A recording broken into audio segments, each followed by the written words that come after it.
Good evening, everyone. Welcome to Rotor Talk Live, Season 6, Episode 5, Build a Drone Reviewer Update.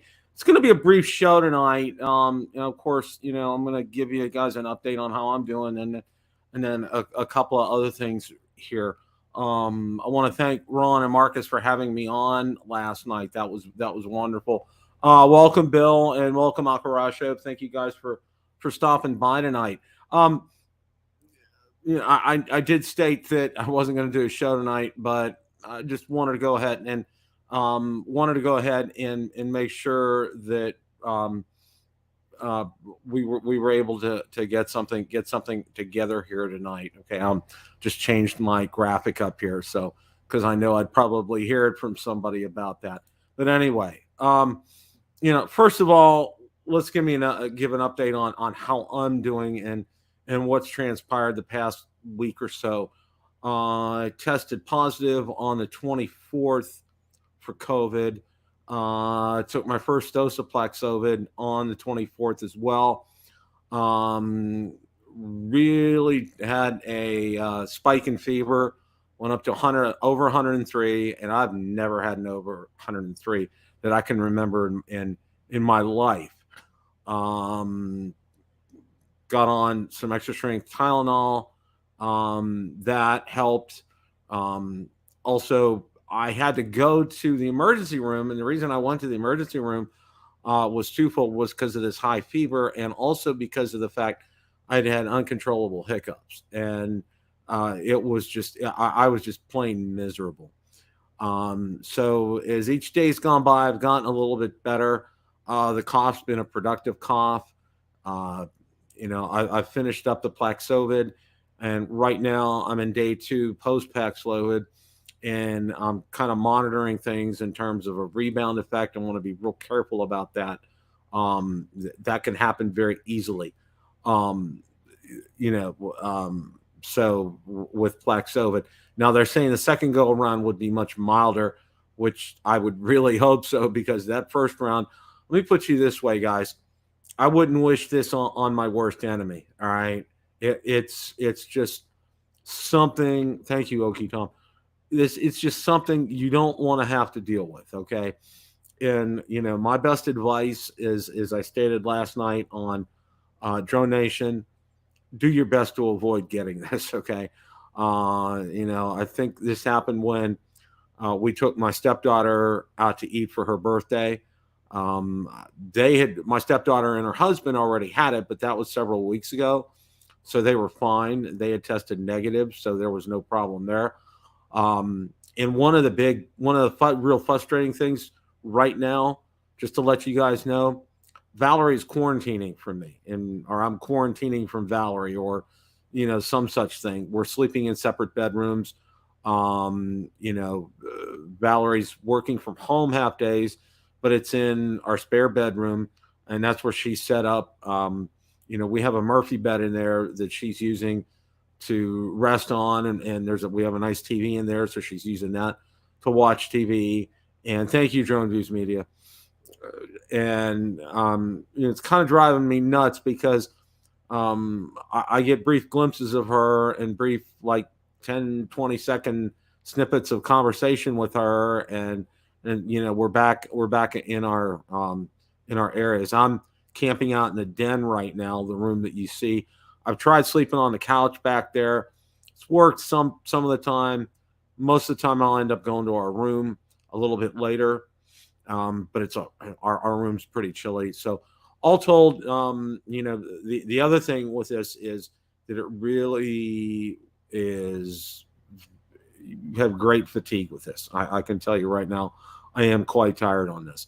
I'm still taking Tylenol as my fever quite hasn't gone down yet, but the other symptoms, thankfully, they've pretty much abated. But I'm on a watch and see. Thursday, if all goes well, I'm going to be taking another test, and if I test negative on Thursday and Friday, then Valerie can come out of quarantine. And, our number one goal is to make sure she doesn't get it here. So, all right. Actually, do have one thing now, reason we're not hearing anything right now, Happy Chinese New Year. Okay.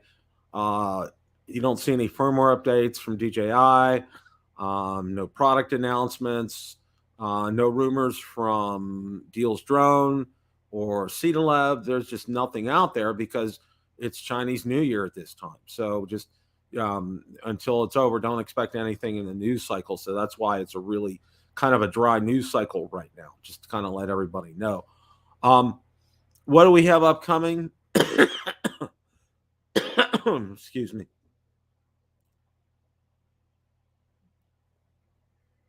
Thank you, Stephen. I appreciate that. First quarter, I'm not even sure we're going to see anything. I would say second quarter is when we're going to have some activity. I think we're going to see an Air 3 during the second quarter. I think it'll top out around $1,000 or so, and it'll come in the same kind of package that like the Mini 3 Pro came with a controller. So stay tuned for that. But again, I don't see that happening until at least the second quarter. I don't really see things happening in the first quarter. Now, the only thing that I think DJI could surprise us with would be just a regular old, like a Mini 3 SE. And they've been known to throw this in, no announcement, boom, and it's out there. So that could happen. But I really don't see anything happening first quarter. So it's going to be a really kind of a slow news cycle. Now, unless they decide to release the Inspire, which is always possible. So kind of stay tuned for that. Of course, we got our ears to the ground here. We got you covered on that. Now, the only article that I found, believe it or not, there's just not, like I said, there's just not much going on at all right now.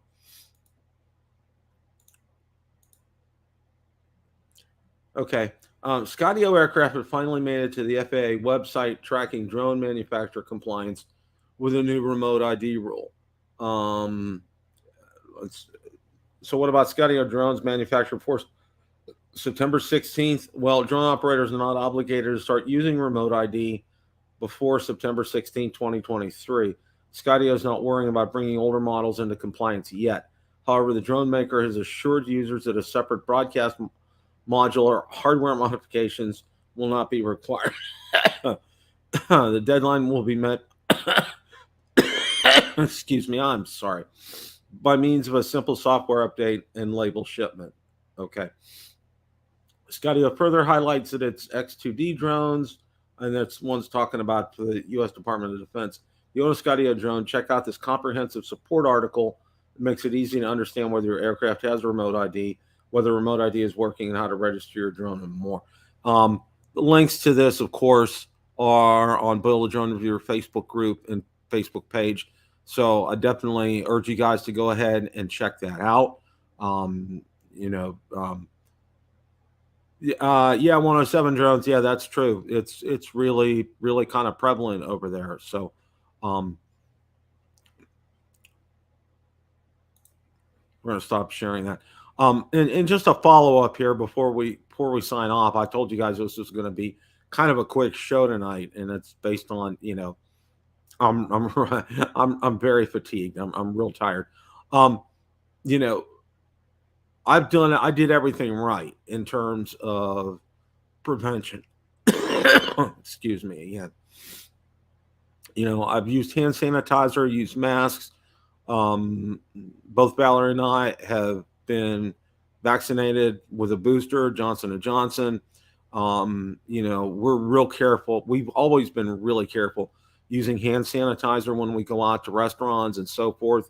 We're very aware. We try to eat like our bistro that we have, a restaurant that we have here in our local community has outdoor seating. We try to pick the outdoor seating.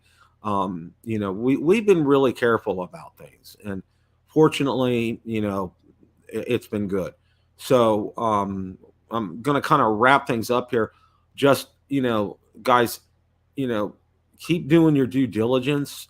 Those of you that haven't gotten this yet, wash your hands, use hand sanitizer, use a mask when appropriate, dine outside if you can. I know it's not feasible up north right now. It is down here. We do have that option down here. So, and just take care of yourselves. Um, and I just want to add something else here. I'm glad to hear you're on the road to recovery, Stephen. Our thoughts and prayers are with you as well, my friend. Um, I'm also taking zinc and vitamin D as well.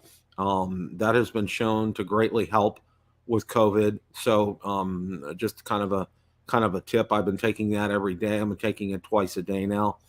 I know that does help. So um, thank you guys so much for stopping by tonight. I really didn't plan on doing anything, but I wanted to get a good update out there. I got one last night on Drone Nation, and again, thank you to Ron and to Marcus um, for having me on for a few minutes last night.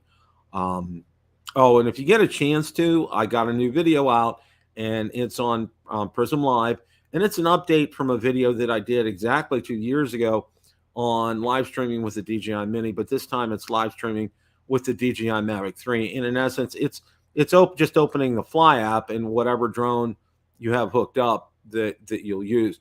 With the understanding, and the caveat is that you're using the standard controller, not a DJI RC controller or the RC Pro. So just to let you guys know that. Watch the video. It's real good. It's updated from a couple of years ago. So if you guys can do me that favor and make sure you like that and comment on it, that would be great. So guys, have a great rest of your evening. Thanks so much for indulging me for a few minutes. And as always, and continue to remember me in your thoughts and prayers, and also that Val doesn't end up getting it, and that I can get over this like Thursday, Friday. The tests come back negative, and we can move forward here. So thank you all again very much. And remember, it's a great day to fly. Take care, everybody.